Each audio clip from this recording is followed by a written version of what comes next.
Hi, this is Alex McCauley, and you're listening to the Don't Go Out There podcast. In a world where zombies, ghosts, serial killers, and vampires all exist, it's Nico, Brian, Mike, and Dustin, and they are all that stand between you and the films that could end the world. Welcome to the Don't Go Out There Horror Movie Podcast. Welcome back, everybody, to the Don't Go Out There Horror Movie Review Podcast. Just want to thank all our fans and listeners. Really appreciate all support. You guys are awesome. Doubling up this week. Super excited about that. But before we get into tonight's film review, I just want to give a quick shout out to our website, don'tgoouthere.com. Brian has done a great job. I can't compliment him enough. Website is fantastic. Everything about our podcast is on there, from our episodes and our interviews, from episode 1, A Nightmare on Elm Street, when I didn't know what I was doing, all the way up to the weekly release where I still don't know what I'm doing. But we have all of our episodes there. We've done some incredible interviews in the past. Michael Myers actors, Jason actors, Robert Englund himself. Check out our interviews tab. A lot easier to find them there instead of scrolling through so many episodes on Apple or Spotify. We have a store. We have some merch, T-shirts. We got hoodies, mouse pads. We have Shan's Etsy page attached as well if you want to grab a tumbler.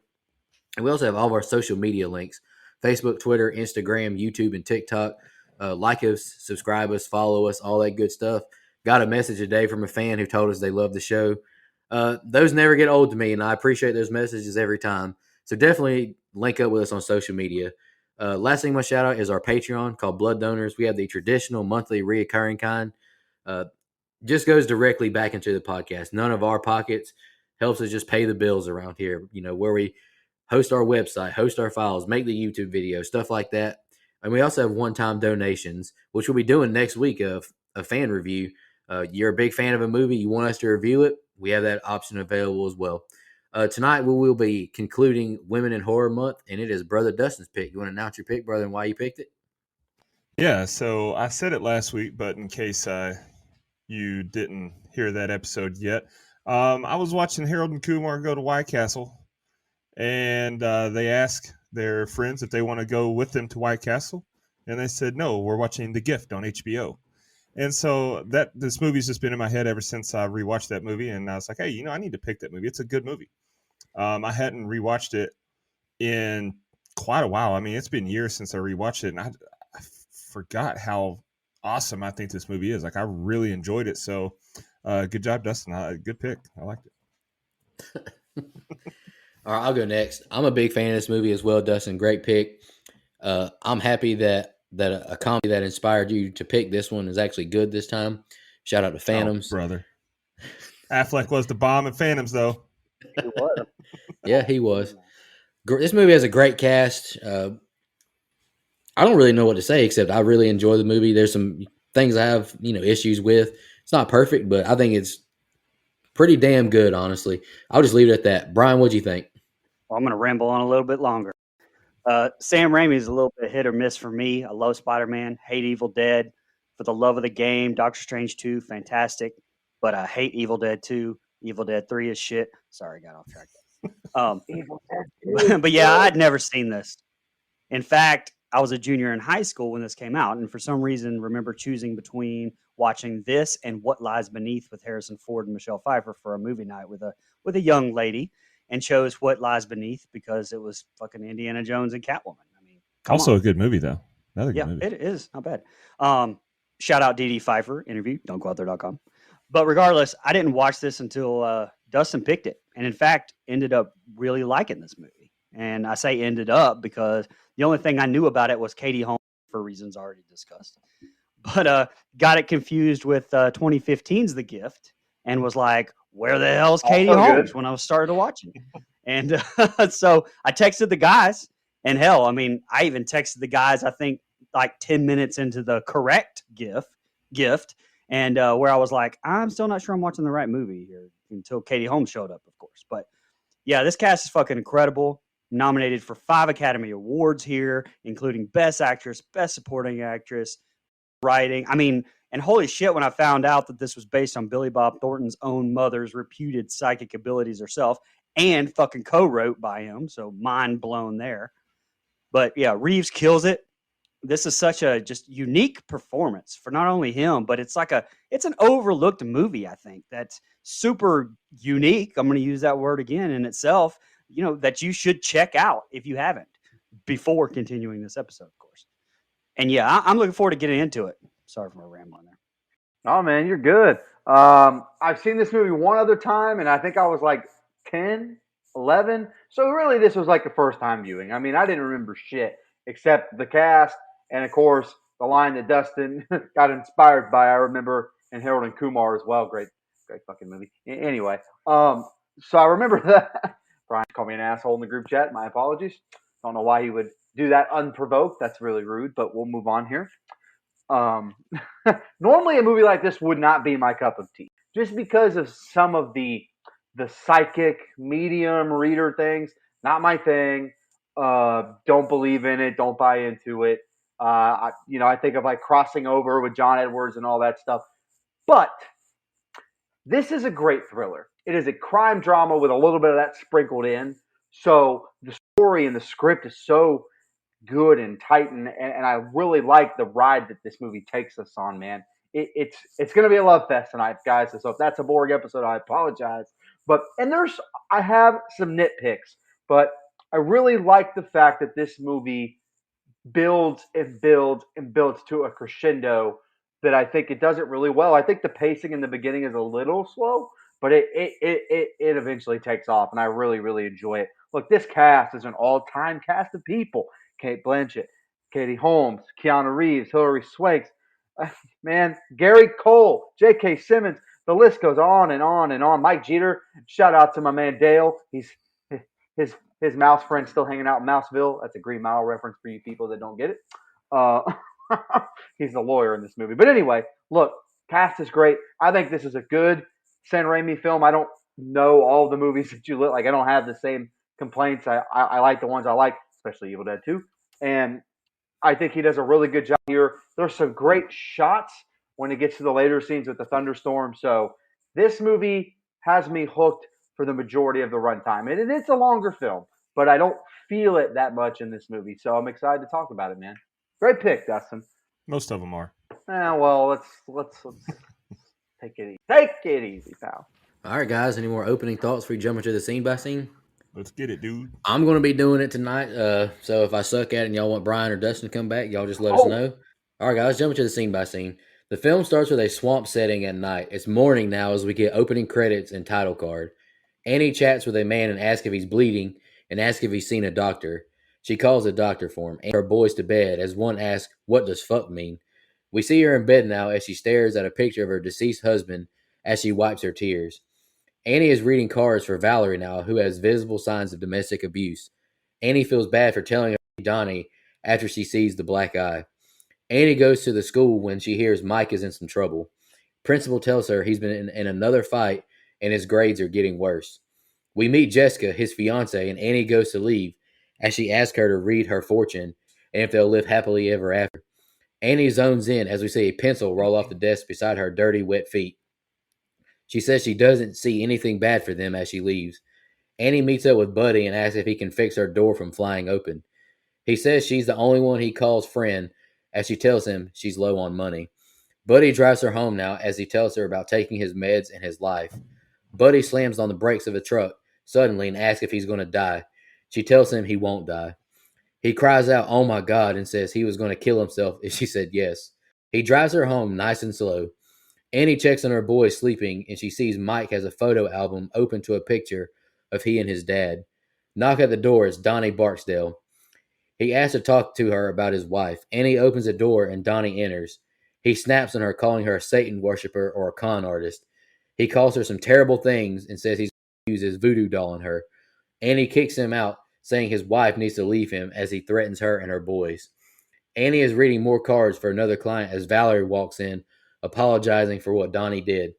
Donnie storms in, pushing Annie down, flipping tables, and begins dragging her out the house, throwing her to the ground. They drive away in the truck. Annie's grandma walks up with some persimmons. Annie looks up and sees some violent scenes as Granny walks away, telling her to always use her instincts. Annie and Linda are out getting drinks, and Linda tells Annie to check her cards if she has a chance with look-alike Antonio Banderas. Wayne and Jessica sit down with him, and Jessica's dad asks her for a dance. Wayne and Linda go dance as he gives Annie a stare. Annie goes to the bathroom, and she sees Jessica having sex with David Duncan. Wayne asks Annie outside if she's having a good time and asks if she's seen Jessica. He asks what she thinks about her. He asks how she ended up in Brixton, and he asks if she knew something was going to happen to her husband. He doesn't believe in any mysteries. She tells him about the bad dream she had the night before the explosion. Annie tells Wayne he kind of reminds her of her husband. Jessica walks up and they leave. Annie picks her boys up and they walk home. However, she sees a light on in her house and the door is open. She goes inside and grabs a baseball bat. She sees her bedroom window open and the word Satan spelled out in her cards. Next day, she's talking to a cop about who she suspects did it. Cop says he doesn't think it was Donnie and thanks her for the coffee and leaves. And I got a good laugh out of that. Wasn't Donnie? Thanks for the Right. Brian. That's the opening set of scenes I got. What'd you think, brother? I mentioned earlier that I texted in the group chat when I watched this for the first time, being I was the last one of us to see it as per usual. But I also asked the guys, like, does this movie pick up? Because honestly, I was bored to freaking death with these opening scenes. Now, is that fair in hindsight? Absolutely not. Because this is, all needed. And I kept thinking to myself, this cast would not be in a sucky movie. This has to get better. Absolutely does. And again, I was just saying my thoughts here at the beginning. In hindsight, this start is definitely needed to establish everything. It just started off slow to me. Very easy to see how Cate Blanchett was nominated for an Academy Award for her performance in this. She carries this thing. Now, I'll go against what is normally said and prove that we don't say the cinematography doesn't really stand out to me throughout. Jamie Anderson really hasn't done much other than this and Bad Santa as far as mainstream goes. But I don't know. Nothing special in my opinion this time. It looks comparable to like a TV show like Dawson's Creek more than anything from the late. Maybe that was on purpose, given where the movie is, set, that provocative Southern. But personally, I wasn't a fan. Now, the soundtrack, the fucking second greatest composer of all time, in my opinion, Danny Elfman, who has a cameo later in this. But you know how big of a fan I am of the Burton movies, especially Batman. So we'll forever love that dude's music. And this movie is brilliantly scored. Fun fact, Elfman did Raimi's first two Spider-Mans, of course, but the two had a major falling out during Spider-Man 3, and it took near a decade for the two to start talking again enough to work together. But here, great. And I don't want to just talk about the cast, but I wanted to bring up Gary Cole, who Mike mentioned earlier. We've done a Gary Cole movie, right? Like it seems like I've made the Office Space joke before. Like I don't know. 1 hour photo. Okay, all right, we did. Okay. Michael Jeter, Kim Dickens, Rosemary Harris, J.K. Simmons, who J.K. and Rosemary would, of course, have major roles in Raimi's Spider-Man. But someone I want to bring up is Giovanni Ribisi. Like, first time I ever saw this guy was in Gone in 60 Days. And, man, I think he kills it in this performance as well. It goes Blanchett, Reeves, and Ribisi. Probably, I don't know. I don't know. Reeves and Ribisi in their performances back and forth. But and it's funny to see Greg Kinnear and Katie Holmes in this together because my wife and I really got into the Kennedys. Hell, I guess it's been like 10 years ago now. But it was kind of fitting with those two together in this movie, to be honest, especially the way that it happened. Also, a little fun fact, Annie's car is that classic Delta 88 Oldsmobile that Raimi puts in all of his movies since Evil Dead. Knowing that now, it's a cool little Easter egg to always find whenever you watch a Raimi movie. All in all, I don't really have many specifics on this group of scenes. Like I said, it does a good job of everything, but God, I was bored to death during this group of scenes. Yeah, this is definitely the slow part for sure. You mentioned the cinematography. Yes, I agree until about the last, 8 minutes of the movie when there's a thunderstorm going. Like that's really the only memorable stuff. I do like this like swampy bayou setting. It kind of looks like Bobby Boucher and his mom could live right down the road. I think that's a cool setting for a thriller horror that we don't get enough. Right off the back, man, we get Cate Blanchett, and what? We don't get that enough. I want it more. That's all. You trying to think of movies? Sorry. Anyway, okay. So right off the bat, we get Cate Blanchett, Hilary Swank. I'm a fan of Hilary Swank. She's in a lot of movies that I really enjoy, and I think she's kind of underutilized here. I will say that's a nitpick, but I mean her character. I'm guessing it serves its purpose. But when you get into the principal's office here, or like it's very clear there's something off about Holmes in this man. Like yeah, they're trying to act all nicey nice, but like principal's kind of coming on to her, and Katie Holmes kind of seems like a stuck up B word, and so you're kind of getting this like weird vibe. I mean, I don't want to call anyone that word. I would never call anyone that word, Dustin. It's inappropriate behavior. Um, but then this pencil moves, and kind of like Brian, I'm like, I'm a little bored. This is a little hokey. Like there's a pencil falling off the desk. Like it's all a little for me at this point. But then you kind of meet Buddy, and stuff starts to change a little bit. Like you kind of want to know what all of these things have to do with each other, and I'm at least intrigued to see where it's going. He kind of breaks down, has a mental lapse in the car, talks about a blue diamond, killing himself, and all this stuff. And I really like that because we're starting to get some detail, some character development. Because right now, like Brian said, moving at a snail's pace. Here comes Keanu Reeves. And I have this later in my notes, so I'm just going to say it now. What a very different role for Keanu. But it's awesome. He's so good. Right off the bat, every scene he's in is so tense and has suspense, and you almost feel his presence when he walks into a room. Like he does a great job of getting to play this asshole that you don't like, that you're not supposed to like. Like I think he does a great job. The only bad thing to me is his accent. I don't think his accent's very good. Then again, not a lot of people's accent in this movie are very good, so it's really not a big deal. He dropped a hard R there. That's a toughie. But again, I love this scene once we meet him. It is fantastic. It's the best part of this opening set. Everything's just so suspenseful. I also love Hilary Swank in this role. She does, I know I said her character is underutilized, but her performance is really strong. They fooled me a lot in this movie. A few times they got my ass. And one of the times was when Grandy walks up. Like, I thought Grandy was for really there, man. I thought this shit was for reals. And I was like, damn, that's kind of random. What the hell are you doing here? But clearly wasn't. Also had to make note that Linda says this guy looks like Antonio Banderas when he in fact did not look anything like Antonio Banderas. So I thought that was pretty funny. Also, I had to write down why people can't dance for shit. I'm just going to speak for us as a collective group. If you're white and you can dance, that's great. But for the most part, including my brother Brian, we cannot dance. Hey, don't look at me like that. But Gary Cole and Katie Holmes have a lovemaking scene in this movie. That was not something I expected. I forgot all about it. Like I said, I hadn't seen it in a very long time. I was like, wait a minute, what the fuck? The disrespect that Katie Holmes has when she comes up with her hair all a mess, that's some audacity right there, man. I thought it was kind of weird how whoever broke in this house took the time to write Satan on her bed made of her tarot cards. Like, that's some kind of weird creative shit to me. My only nitpick here, and it's the last thing, I'm kind of tired of the tropes. I know it's an old movie. I'm so tired of the tropes. No one believes anybody in a horror movie when they tell them some crazy shit is happening. Like, just this cop is such an asshole. He doesn't do any kind of formal work, investigative work. He just says, she's crazy. Thanks her for the cup of coffee. This is why we need Deputy Dewey on the case all the time. Better cop than this asshole. That's right, I said it. Absolutely. Hey, wasn't Donnie the one that broke in and did that with the cards? Yeah, I know, but I'm just like, Oh. I'm just saying, very creative. Like, why would you? I don't know if I would take the time to write that out. I guess to try to scare someone, but that was kind of weird to me.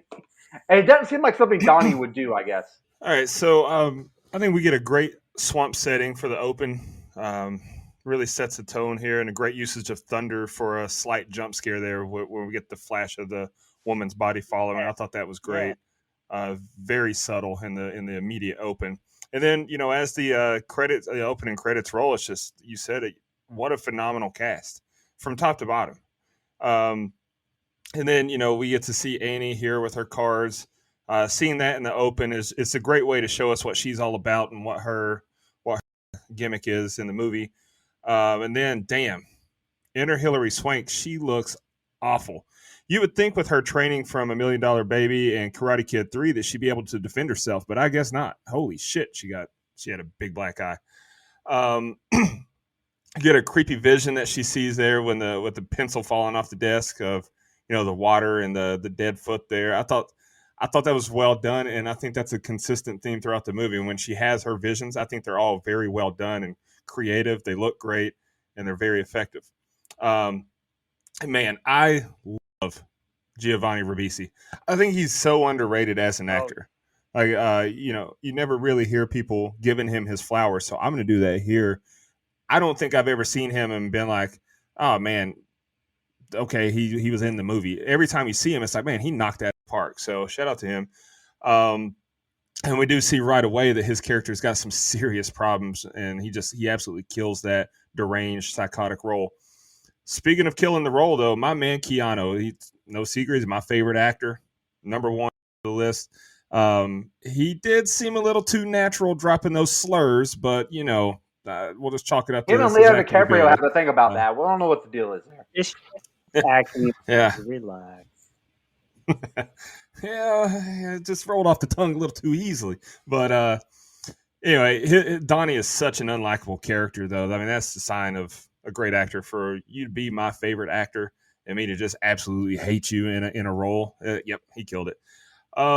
Let's see, lost my place there. Oh, then we get a crazy vision that Annie gets with her granny walking up to her, and then that montage showing her what's to come when she's like, "Oh, the storm's coming." Like, that was another well done scene, very effective, awesome. And then my girl Jessica, she was getting around at the country club.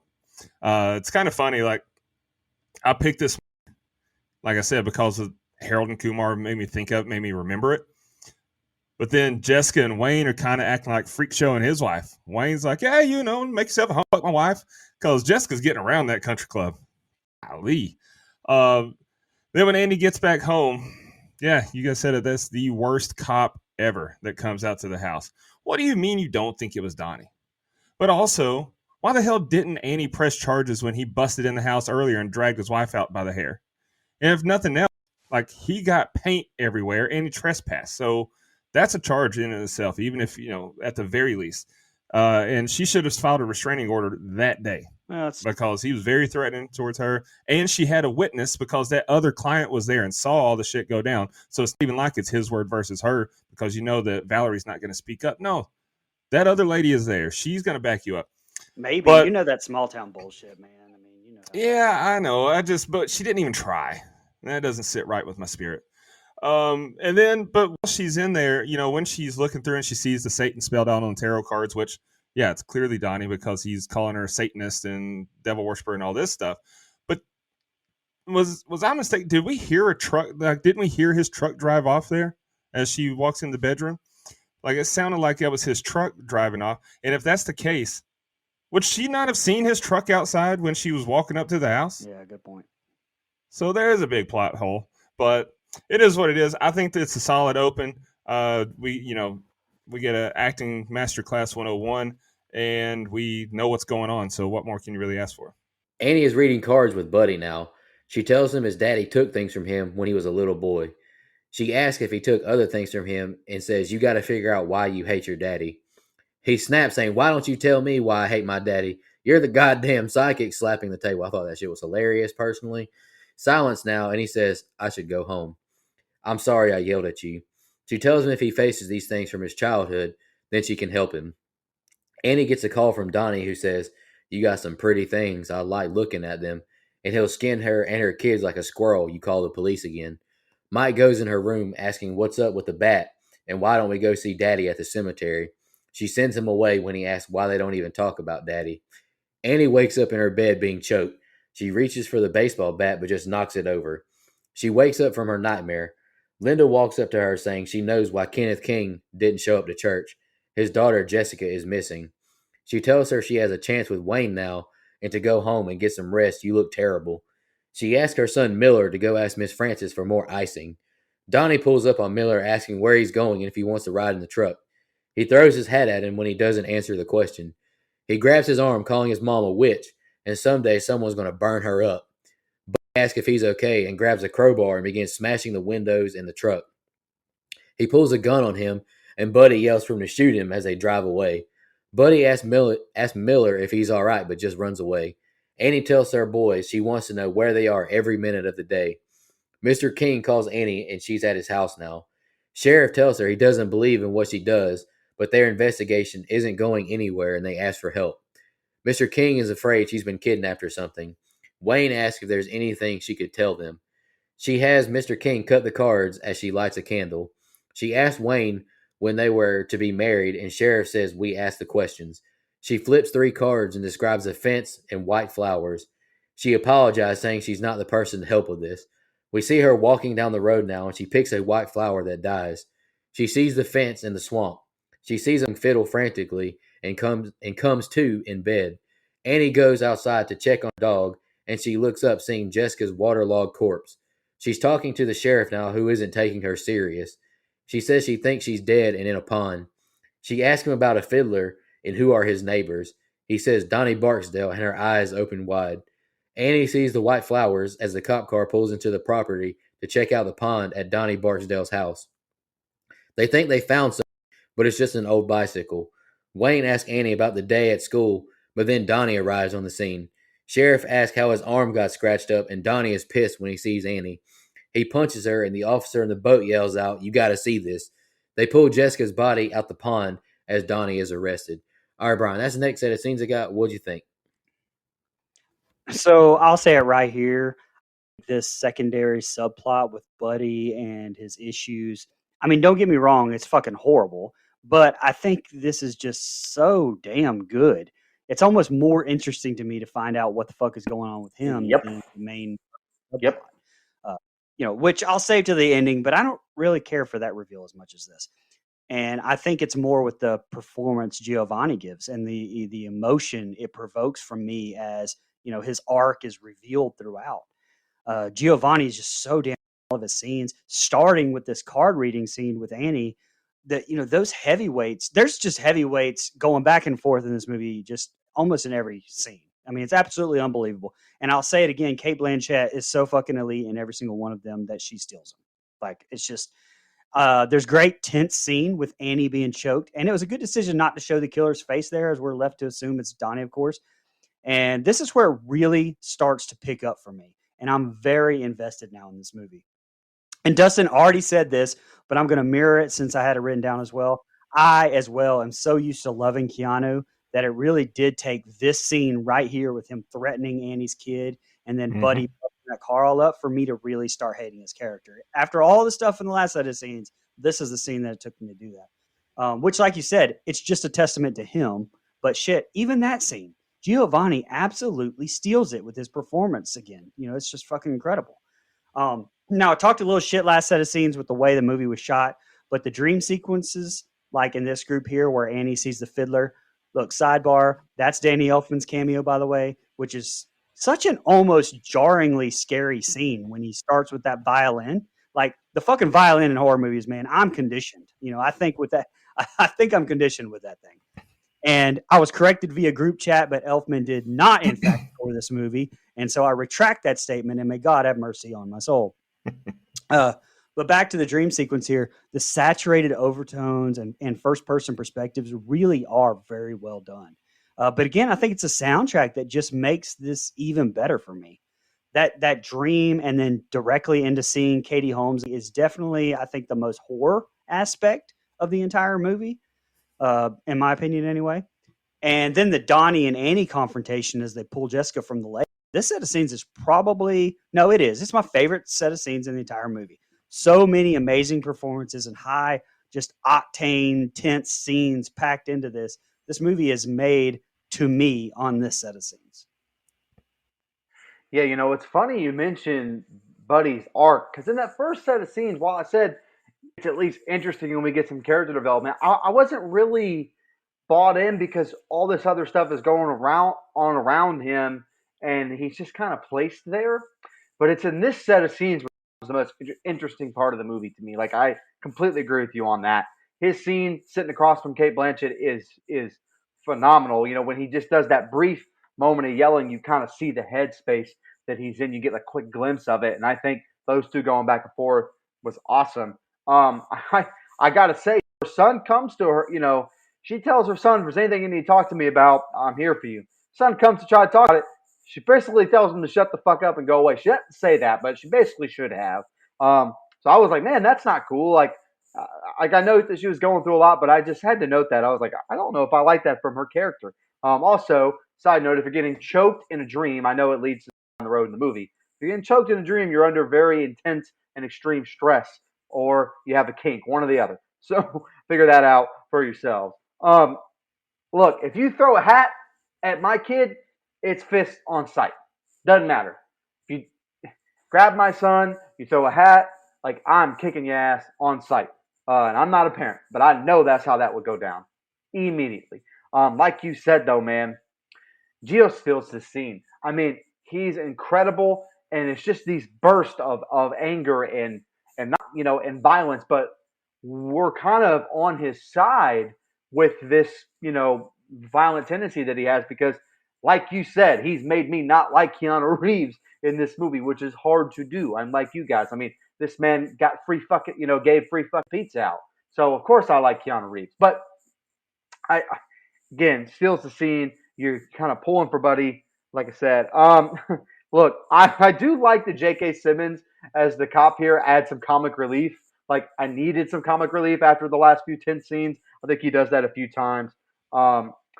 Most of these dream sequences don't do a ton for me, but you get enough in this scene. And you mentioned the fiddle with Danny Elfman or violin, fiddle, whatever. I assume because they're in the backwoods that it was a fiddle. He was playing that thing faster than Charlie Daniels. I'm sure he was jealous from hell. I mean heaven. I'm sure that's where Charlie Daniels is. A cop that likes donuts trope. I mean, for 2001, that's a little dated reference to me, but that's that's a small nitpick. One of my favorite scenes in the whole movie, I know this sounds stupid, is they build up the suspense to pull this thing out of the pond, and it's a fucking bicycle. But I do think they pulled it off so well. I love it. Like that was so suspenseful for no fucking reason, and it hit for me. I will say when we finally get the dead body, it looks really good. I think the effects on that are really good, especially later when she's kind of walking around. So all in all, I'm with you, Brian. Really good set of scenes here, man. Outside of my few nitpicks, it's really hard to say anything negative about this film, which since Dustin picked it, I can't fucking believe it. Damn it, he got one over on me this month. They're all good. I have a serious question.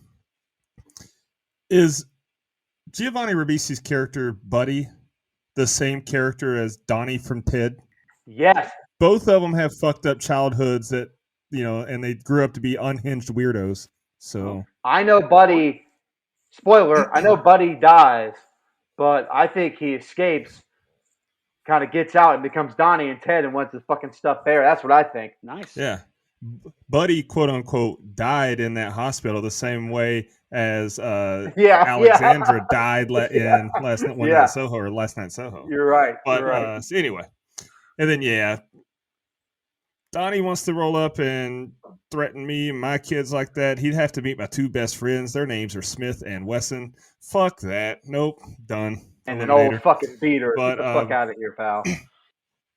Another thing that I noticed here, and I hate to be that guy that like nitpicks details, but you see how fucking small her bed is? I think it was the Exorcism of Emily Rose episode I brought it up. Like it's ridiculous how movies do that. Like this woman was married. So you're telling me that her and her husband were sleeping in that little ass bed that she could barely fit in by herself? No, like it's such a minor detail, but it eats me up. Anyway, okay. And then we get more of Donnie being such an asshole, but we see that Buddy is exactly the kind of batshit friend that Annie needs, because she clearly, she can't defend herself realistically against Donnie, and she can't protect kids. In her Buddy, she needs a friend like that, so that's awesome. J.K. Simmons and Chelsea Ross, shout out to both of them. Two damn good supporting actors that I don't think ever get enough credit, but they're both fantastic in everything that they're always in, so love those two guys. And then, man, what a vision she has here. from, her picking that white flag and it instantly dying and wilting, turning black in her hand, which, by the way, for, considering this movie came out or was made in 2000, came out in 2001, pretty good effects on that. Like for the flower just to die and turn black in her hand like that. That was good. But from the flower to the crazy fiddle player, shout out Danny Elfman. And then, seeing the body, quote unquote, floating or swimming in the tree there, I start to have questions myself. Like, does she really have a gift, or has she just been on a darkness retreat doing ayahuasca with Aaron Rodgers? I don't know, but she clearly is seeing some stuff. Her and Joe Rogan doing DMT in the back corner, man. DMT comes from ayahuasca, so I yeah, know, absolutely. I know. Never done it. Never done it. I don't touch that stuff. And of course, the property is next to Donnie Barksdale's place. I mean, of course, right? What a coincidence. That motherfucker needs to be locked up immediately anyway. So whether he did, whether he didn't, he needs to be in jail anyway. We get a very dramatic scene when they fish out the bicycle. Like that, it was kind of comedic how dramatic they made it. Like, I think I got something. And we get this dramatic score. The camera zooms in and they pull a bicycle out of the pond. But then when Donnie shows up here, bold move just to walk up to a woman and punch her in the gut right in front of a cop. Like, holy shit, that's some balls. But, you can tell by the license plate on the front of his truck, though, he's kind of a douchebag. So, overall, this is a very, I don't know if it's my favorite set of scenes, honestly. Probably, now that I think about it. But, yeah, just solid from top to bottom. Annie walks into David Duncan's office as he asks if she wants coffee. He says the only weak link in the case is her and how she found the body. He asks her if she's been involved with Donnie or if there was anything else between them. Annie walks out saying the victim had a name. We're in court now as David asks a bar worker if he saw Donnie. He recounts what he saw. He saw Donnie smacking and attacking Jessica King. The defense now questions Sheriff and how they found the pond Jessica was in. The defense makes a joke out of the story. Buddy stops Annie outside the courthouse wanting to talk, but she says she's got a lot on her mind. Buddy tells her thinking about his dad and touching himself. She says she's going through a hard time and can't talk, as Donnie's friends tell her she's going to burn in hell. She tells her kids about having to testify tomorrow, and the voicemail is Buddy's mother saying he's threatening to kill his daddy. Annie arrives and sees Buddy beating his dad with a belt as he's bound in a chair. He yells at his mom saying she knew everything and did nothing. Buddy pours, I think it's lighter fluid or gas on his daddy, and he charges Annie. He cries out, "Why didn't you help me, Annie?" Buddy takes the lighter and lights his dad on fire and holds her and makes her look at the blue diamond on his stomach. Buddy is now arrested as the dad is taken in an ambulance. Annie is on trial now, testifying. She's asked what she does for work. She says her granny told her she has a gift and to use her instinct. The defense approaches and asks how many fingers he's holding up behind his back. He now asks if it takes money to make her gift work and brings up her husband's explosion. He brings up her quote about Donnie, and she breaks down on the stand about her gift. Donnie is on the stand now telling his side of the story with Jessica King. He admits to having sex with her and then they got into an argument. We now see the altercation and him taking her to the hospital. She asks him to drop her back off at AJ's and Donnie leaves. He admits to cheating on his wife and other things, but not killing Jessica King. Prosecution now gets him to admit he is a woman beater. Donnie says he got with Jessica because he was the only man in town who knew how to fuck. Attorney Duncan is offended because he was sleeping with her as well. Donnie snaps now and begins to yell that it was Annie's. She's a goddamn witch. She's putting spells on everyone in town. The news reports Donnie was found guilty of killing Jessica. Mike asks Annie if everything's going to be all right now. Next day, Valerie shows up when Annie is unpacking groceries. There's tension between the two, and Valerie asks her to read for her. She helps carry the groceries in, and she says she feels lost without Donnie.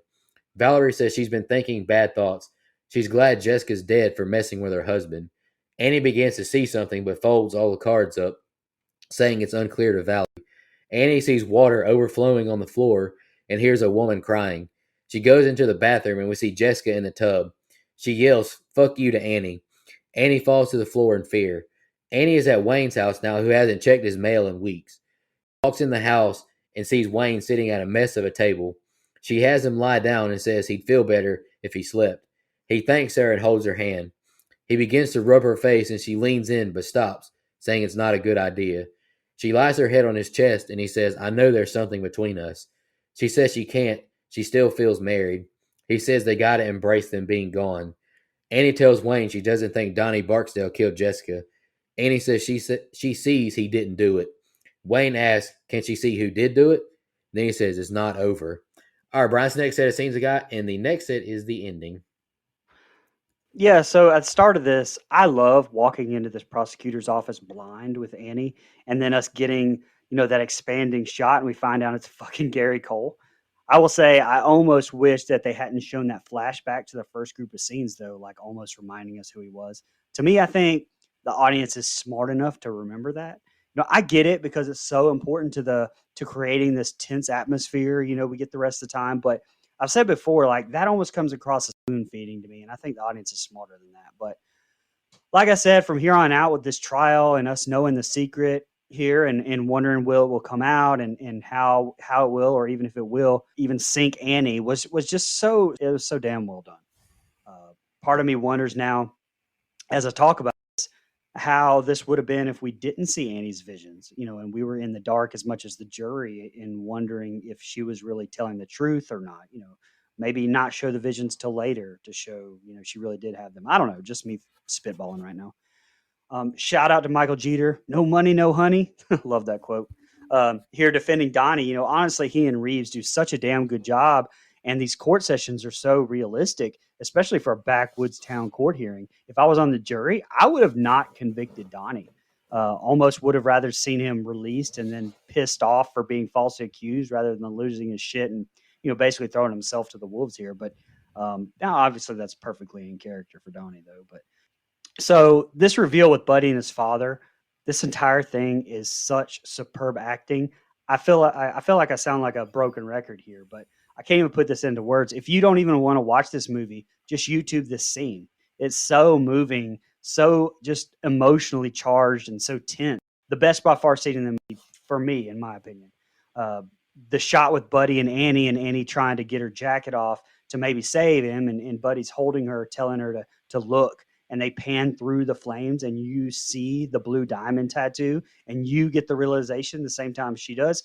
Holy shit. I mean, a chef's kiss doesn't even do that justice. That was incredible to me. And again, I almost wish this was saved for the end because it was just such, like I said, just an emotional roller coaster for me watching it. Only thing maybe I didn't like here, and this plays into the reveal, but Annie at Wayne's house, like the way Wayne acted doesn't make sense to me for his the reveal, like especially knowing what we know upon a rewatch. It's not like Scream where you can rewatch it and go, oh, okay, well, that's why he acted like that. And they're, if you know the end, you can kind of tell.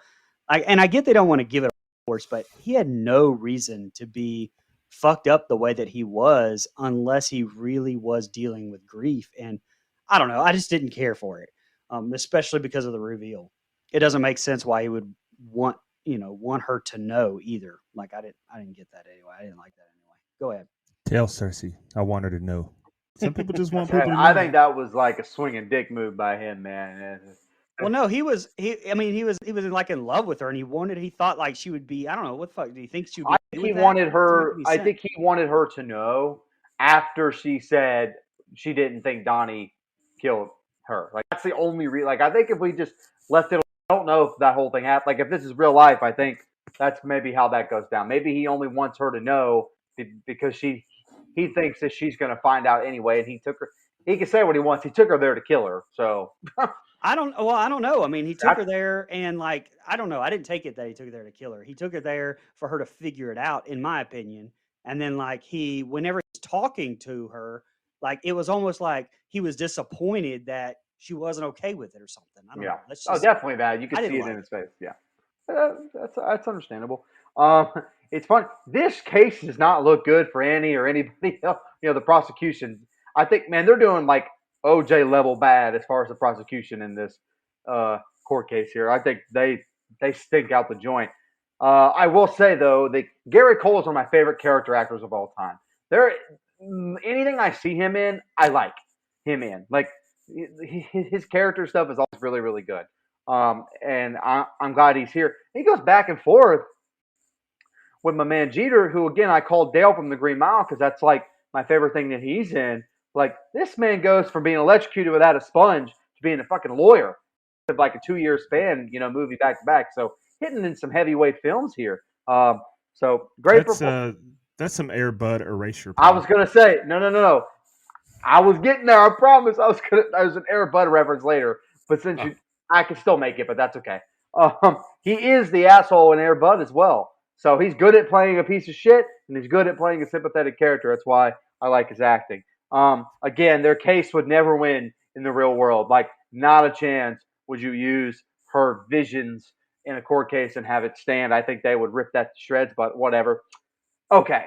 The scene with Buddy, his dad, his mom, and everything is the best action scene in the entire film. It is phenomenal. I love the way that it is shot, how it's dark, but you can still see the characters. The fire really stands out once it happens, and it's a reveal that I was not expecting, or I didn't remember from the one time I saw it a long time ago, and it just kind of blew me away. It took me aback. It really did, especially because he goes in the line that his mom knew, and you just knew deep down. Of course she did. They always do. And I will say, and this may be controversial, and I don't really give a shit. To me, this was a perfect display for not getting out of your scope of practice. All Annie had to do was meet with this guy one time, and she just sent him to some kind of doctor, because to try to help him in the way that she did, yeah, that's great. But you don't come to me for hernia surgery, so you should go to a guy that does hernia surgeries. He needed actual serious help. So I think this was a good lesson right there, because she didn't see this coming. I don't think anybody did. But anyway, man, Keanu Reeves and his character just come across as likable on the stand. Like, he's got charm. He's got wit. He's confessing to cheating on his wife. Like, he's being honest. Why would I tell the truth about this but lie about this? Like, I think that's manipulative stuff. Clearly, he didn't kill her, though, so he's telling the absolute truth. So, again, such a different role for him. I just think he shines in. You could even say he kills it, which doesn't really land because he didn't kill it. He didn't kill her. But still, I had to make that joke at least once. I do, last thing here, a jump scare that actually got me is Cate Blanchett showing back up dead. Like, that actually got me for a second. I was like, oh, shit, that was kind of out of nowhere. Like Brian said, although I think he was talking about the dream sequence. But that to me is the most horror aspect of the movie, is her kind of coming back and haunting her in a way almost. I think it's maybe the most horror aspect of the film. And I think it's done really well. So another really good set of scenes, man. Probably my favorite set of scenes, just because the stuff with Buddy is just incredible. You mentioned it. Talk about another great supporting actor, enter Gary Cole. Phenomenal. I like him a lot as well. And then Buddy takes the cake, takes the award here for the most fucked up character we've ever covered. I don't really think that's close. He touches himself when he thinks of his daddy. Fuck. And then, he ties his daddy up and whips him. And then the revelation of what happened there, that's just some heavy stuff. That blue diamond reveal is absolutely disgusting. Like, I don't have an ounce of sympathy for Buddy's dad at all. Great kill, burn all pedophiles. Kill of the century, it's the best kill we've ever witnessed in the history of this show. The defense attorney, man, absolutely ruthless here. Just great back and forth here with him and Annie going back and forth. R.I.P. Michael Jeter. Solid stuff there.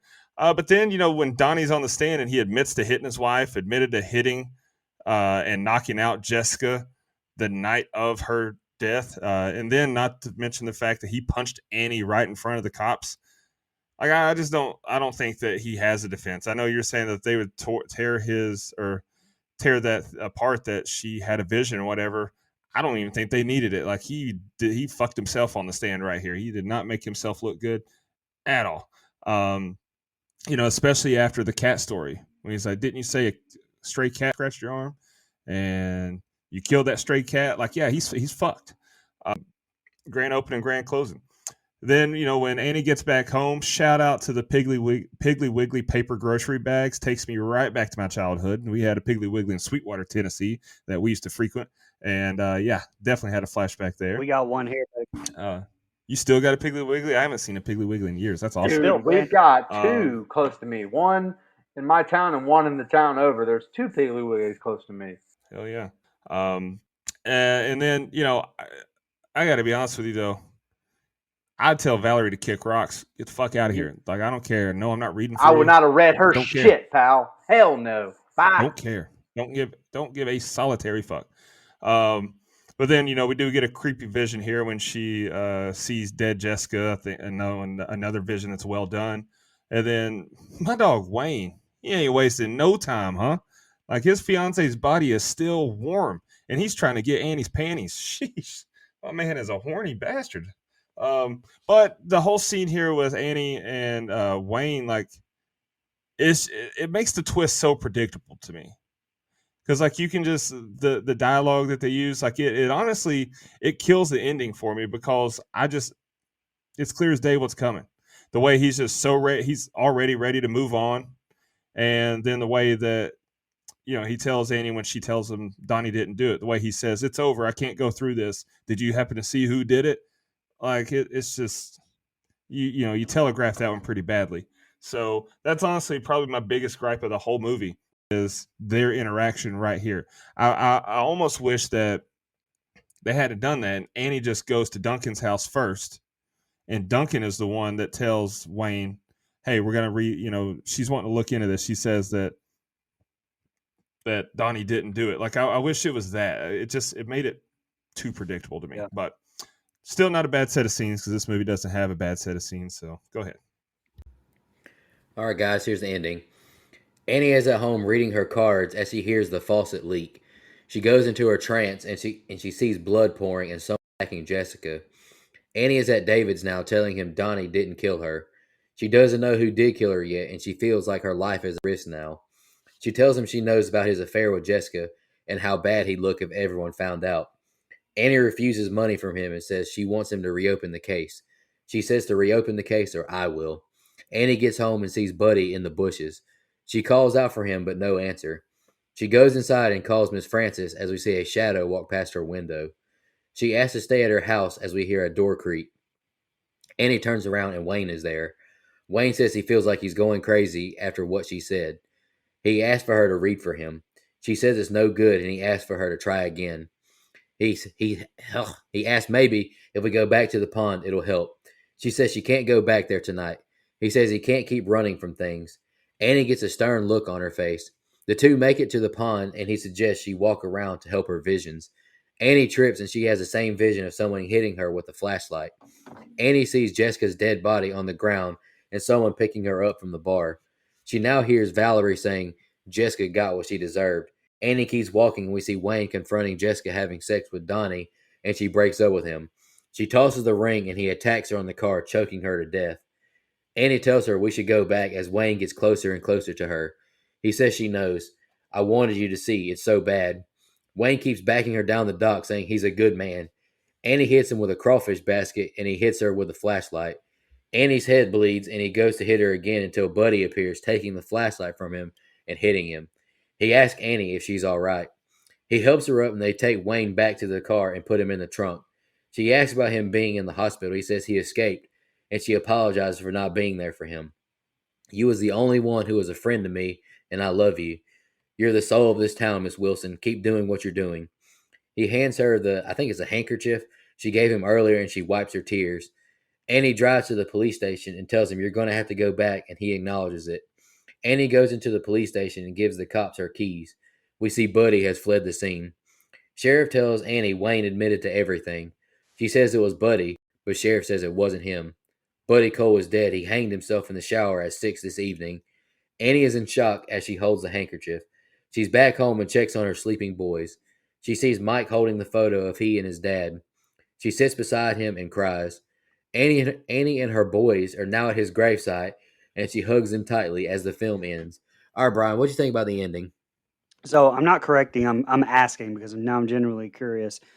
That was a handkerchief because I thought it was like a baby burp cloth, and that she sees it again in that photo. Oh, that might be it. I know she gave that to him during that truck scene. This scene with Annie at the start here, finally confronting Bill Lumberg in his house, is pretty much pointless, I think. I mean, there's no real payoff ever with that. And I don't really know what kind of tension it served to build because, I mean, he basically proves it wasn't him because otherwise this is where he would try to kill her to protect his secret and his job. So I don't know. It didn't really work for me. And again, this is a 30-minute set of scenes here for the conclusion. So to me, you could have cut that. I do love the red herring though in the rain with her seeing who she thinks is Buddy in flashes. But as soon as Wayne shows up, I mean, you pretty much know it's him. Now, Swerve, I wanted it to be Hilary Swank. I think it would have been a nice conclusion to her character arc, got some revenge. But like I said, I wasn't the biggest fan of the reveal of it being Wayne. And I mean, come on, my guy couldn't even have gotten rid of the damn flashlight that helped him in the murder. He's using it again here. Damn, cuz. I don't know. Even the flashback of him doing it didn't do it for me because I mean he didn't seem crazy enough in the moment. I needed more of someone who is like totally lost it there. Not. I mean he's a great actor. I just didn't like that performance right there. The Buddy ghost save I liked though, even though it didn't really make sense. You know, with the ghost being able to interfere in real world events, but whatever. Maybe could have had a released Donnie come back and have maybe some redemption there, but I don't know. The feel good ending was definitely well deserved, I thought. As far as the whole ending goes, it was okay. It was not what I would have done, but I'm not Sam Raimi, and I would have never made Evil Dead either. So here we are, still a great movie. Jesus, man! All right. Yeah, this is not a good time to be canoodling with Wayne on the couch. Like, there's a point here, to me, where you can, or at least in my mind, I'm like, oh, it's Wayne. Like, my mind immediately went there when that interaction on the couch happened. Like, that's literally what I like. You know, she finally confronts Gary Cole's character. My man is drinking Maker's Mark, by the way. Shout out to an elite bourbon. But I'm with you, Brian. It is a waste of time. Like, I don't know if it adds anything except for letting him know she knows about the affair. I mean, we know about the affair as a viewer, so I don't necessarily know if it's necessary at this point. Like, I don't think it adds anything. I don't think it takes anything away. I just think it's kind of a waste of our time here. But just some praise for Gary Cole because he's awesome. I'll throw that out there. Look, they got me with some of these thunderstorm buddy jump scare things. Like, they got me. Like, it was executed really well. Like, I was in for the ride. It was very suspenseful. And look, like I said, I had this feeling it was Wayne from that point, like process of elimination. I kind of wish that it was Hilary Swank as well, but it wasn't, so that's okay. I'm okay with this reveal because once it started doing process of elimination, I could almost sense it coming. And it makes some logical sense. Him wanting her to know is a fuzzy gray area, but I don't mind the reveal. I really don't, and I think he does a great job of kind of portraying. Once we see what happened between the two of them, like she had no remorse for her actions towards him and was really cold and conniving. No, she does not deserve to die. Like, I want to make that very clear. But his actions and why he did it are at least showed to us. It wasn't just implied. So we at least get that scene. I love the cinematography with Thunderstorm, how the lightning kind of keeps flashing on people's faces in different angles and ways. My thing with Buddy's ghost is I like that Buddy comes back. I just wish it had actually been him. Like, I don't really like the whole fact that he helped her from beyond. Like, I don't know. It kind of, I mean, I know that she's in tune with all that. It just kind of ruined it for me a little bit. Like, I kind of brought it down some. I do like that we get a feel-good ending. She's looking through old photo books. She's with her kids. So we get a little bit of a happy ending on what otherwise a movie that has almost no happy moments. So I do like that we get to end on an up note. I think the ending was okay, but the rest of the movie is so good. I think it, even if it didn't stick the landing perfectly, I think it's just fine. Yeah. First thing that I noticed was for such a nice house, you'd think that Duncan would have a much better bar and liquor selection. Like one bottle of Maker's Mark and one bottle of Grey Goose. I just expected higher quality liquor from a highfalutin attorney like that. That's another big gripe I have about this movie. Then seeing Buddy in her driveway when she gets home, that was creepy as fuck because that guy's a loose cannon. And then she's looking for him, and then bam, there's Wayne.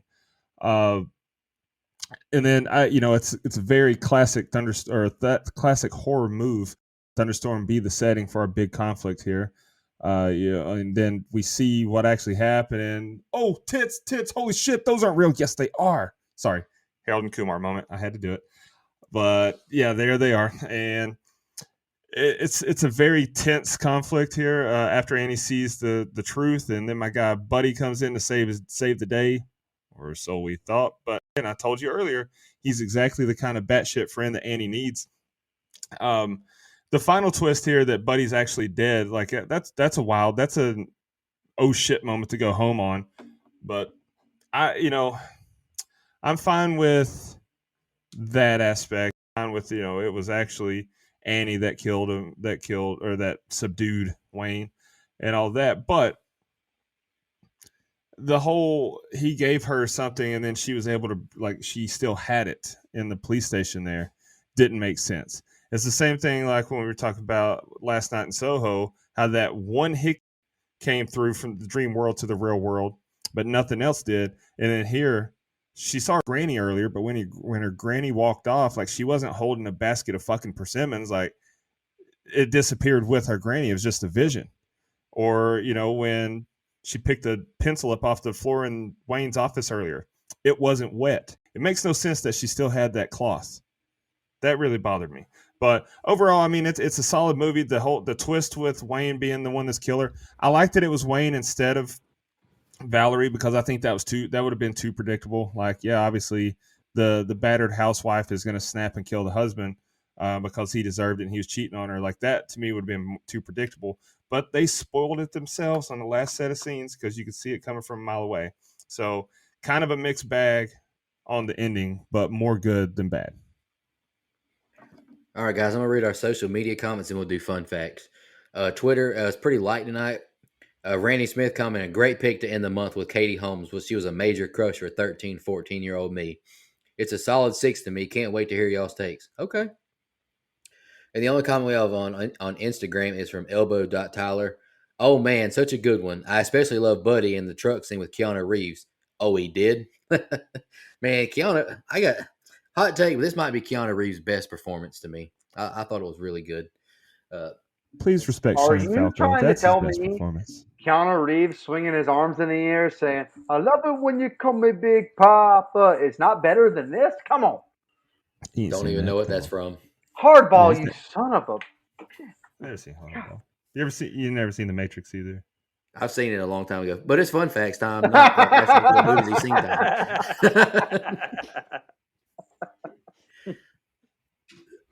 time. Brian, you got fun facts? No, I don't, man. Dustin, you got any fun facts?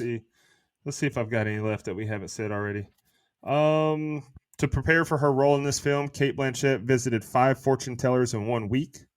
One of them actually told her that she needed a bodyguard, so that was cool. And then, Billy Bob Thornton, who co-wrote the screenplay, obviously, he was asked to play the part of Buddy before it was taken by Giovanni Ribisi. I'm glad. Listen, I like Billy Bob Thornton. I think that he's a damn fine actor in his own right, but I don't think he could have came close to the performance that Giovanni Ribisi pulled off. I agree. Okay, so this movie had a budget of $10 million, grossed just around somewhere over $12 million. So it really, the number is not exactly, right there, but it's over $12 million, which that's upsetting to me because this is such a star-studded cast and such a great film with a big-time director and a script that's written by fucking Billy Bob Thornton, and it barely made its money back. That is something. But Cocaine Bear made about 90 minutes. Nothing against Cocaine Bear. I'm sure it's fun. I'm just saying, that's kind of unfortunate to me. I hate to see. Well, I'm going to read one fun fact as well that I saw earlier. It kind of is similar to the one Dustin just gave. Keanu Reeves and his on-screen wife, Hilary Swank, visited with local spousal abuse counselors to understand why men were abusive to their wives and why the wives stayed with the husbands. I like that they got into their character like that. I thought that was really, really good touch. Absolutely. All right, guys, jumping to our favorite kill, least favorite kill in the rating. I'll kick us off. I don't really have a favorite, least favorite kill. That's really not what this movie was about. Like I mentioned at the very beginning of the review, I'm a big fan of the movie, but I don't think it's perfect. I agree with you guys. The ending kind of was pretty obvious after the Wayne stuff, but great performances throughout. Cate Blanchett killed it. She was fantastic. Uh, like these guys have mentioned, Giovanni, he was, I think, probably the most captivating character of the entire movie. The acting performance, the depth of emotion he put out was incredible. Great job. This, like I mentioned earlier too, this is my favorite Keanu Reeves performance. He was fantastic as well. I love the courtroom scenes. Great cast overall, but just some things I didn't care for, like the ending. I'm also kind of like we did in Last Night in Soho. Like the ending kind of confused me. Like Buddy was dead, but he was still there. So how did this happen? And just stuff like that. Just I don't know. Maybe I didn't get it. I don't know. I'll just pull that line. Anywho, I gave the movie a flat 8. I was just gonna say, Nico. See, when you saw only one set of footprints, it's because Buddy was carrying her. Oh my god!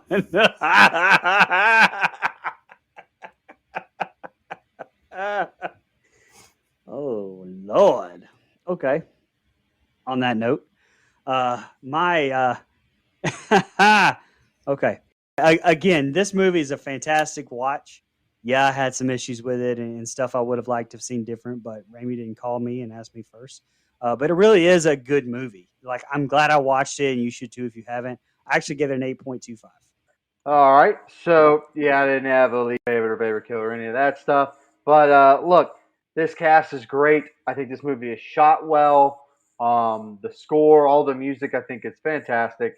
Just some really good building to a crescendo in this movie that sometimes falls flat. And while I don't love the ending, it doesn't kill the whole movie for me. There's such great performances abound in this whole so many good acting performances. I can only describe it as to go watch it for yourself.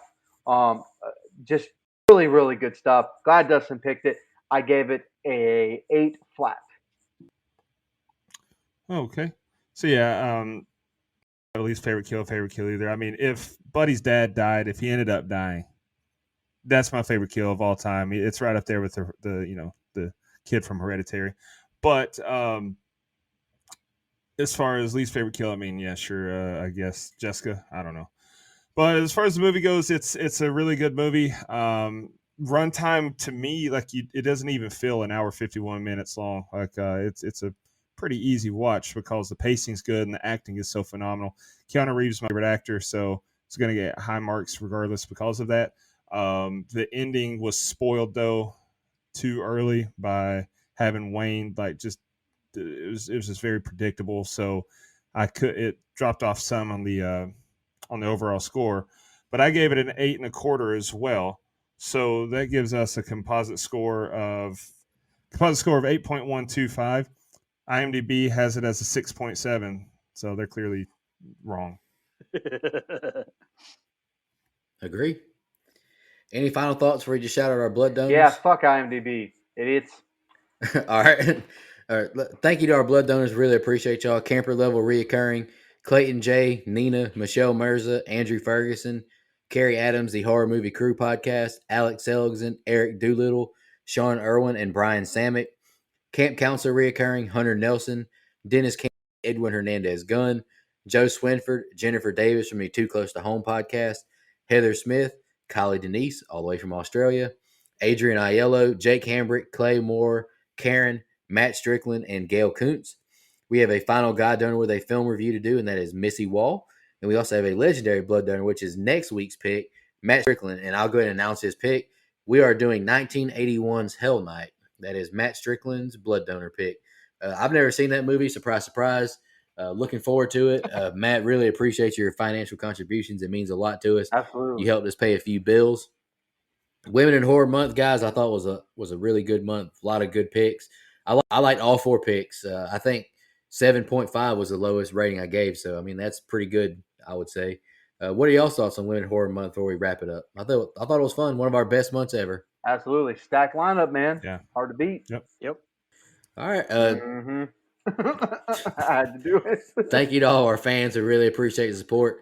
Y'all have a good one. And Scream comes out next Friday. We're giving away 2 books to our blood donors. So become a blood donor and you get a free It All Began with a Screen book from Patrick Maroney. Join blood donors today. Just want to remind everybody,